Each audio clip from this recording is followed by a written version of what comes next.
আজি কাৰ্গিল দিৱসৰ এই পবিত্ৰ দিনটোত বীৰ শ্বহীদসকলক শ্ৰদ্ধাৰে স্মৰণ কৰিছোঁ আৰু লগতে আজি ৰাষ্ট্ৰপ্ৰেম জাগ্ৰত কৰিবলৈ আমাৰ দলটোৱে বা ভাৰতীয় জনতা পাৰ্টিয়ে সদায় পদক্ষেপ লৈ আহিছে, কাৰণ বীৰ শ্বহীদসকলক বাদ দি দেশৰ সুৰক্ষা কেতিয়াও সম্ভৱ নহয়। আৰু ভাৰতীয় জনতা পাৰ্টিয়ে সদায় বীৰসকলক সন্মান কৰি আহিছে, সদায় স্মৰণ কৰি আহিছে আৰু বিশেষভাৱে আজি ৰাষ্ট্ৰপ্ৰেম যিটো জাগ্ৰত কৰিবলৈ পদক্ষেপ লৈছে আৰু এই অনুষ্ঠান বা কাৰ্যত অংশগ্ৰহণ কৰি পাই নিজকে ধন্যবাদ দিছোঁ এজন ভাৰতীয় হিচাপে।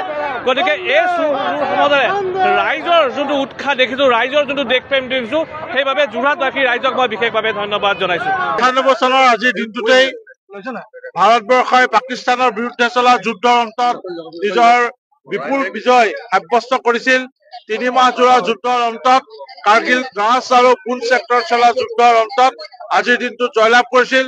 যদিও আমাৰ দেশৰ ভালেমান সেনা জোৱানে সেই সময়ত বীৰগতি প্ৰাপ্ত হৈছিল, তথাপি বিজয় কিন্তু ভাৰতবৰ্ষৰ হৈছিল।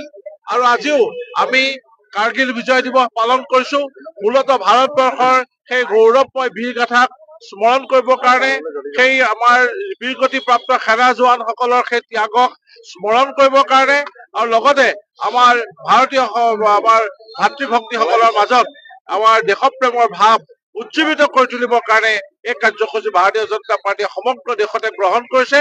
আজি যোৰহাটতো আমি এই প্ৰতীকী কাৰ্যসূচীৰে আমি আমাৰ এই গৌৰৱময় বীৰ গাথাক আমি স্মৰণ কৰিবলৈ ওলাইছো।